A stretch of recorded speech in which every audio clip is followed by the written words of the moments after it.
را به حیله و نیرنگی فرشترکان زمان تا آفتاب را پوشانده نمیتونی.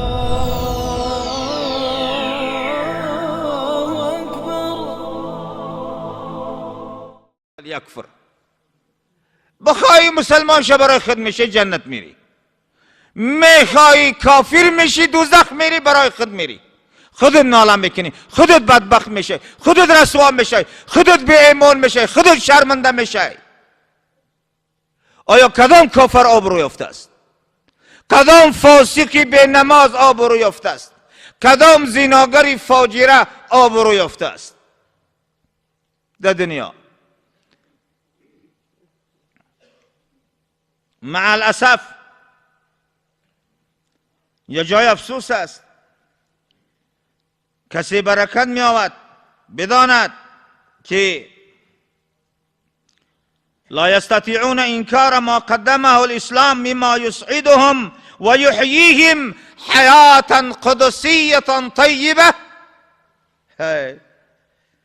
مردم نمیتونن، منکر شده نمیتونی، آفتاب را به حیله و نیرنگی فرشترکان زمان تا آفتاب را پوشانده نمیتونی. ای دین اسلام، ای حق قانون خدا را هرگیز سترش امکان نداره. چراغ الله قرآن نور الله فی الارض، نور خداست در روی زمین.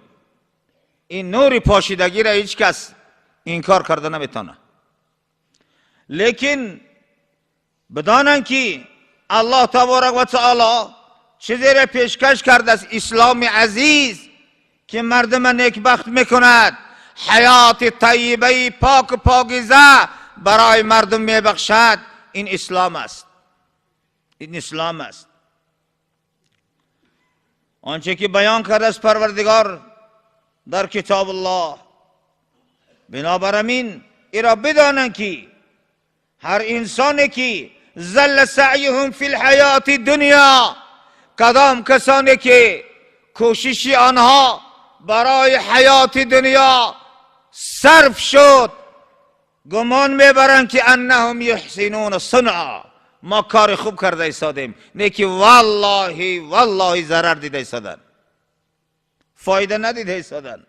وقد خرجوا من الدنیا صاغرین منبوذین، در حالت اخیرون از دنیا بسیار خوار و زار و ذلیل میروند.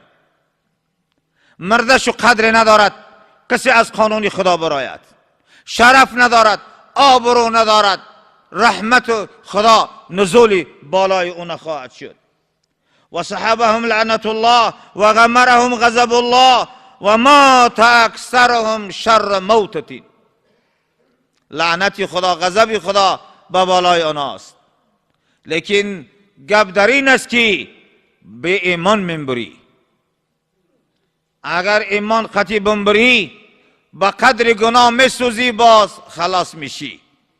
لیکن آن گوهر ایمان را بردن بسیار خوفی. کسی که از دنیا دین را از دست داد بسیار ضرر کرد، بسیار ضرر کرد.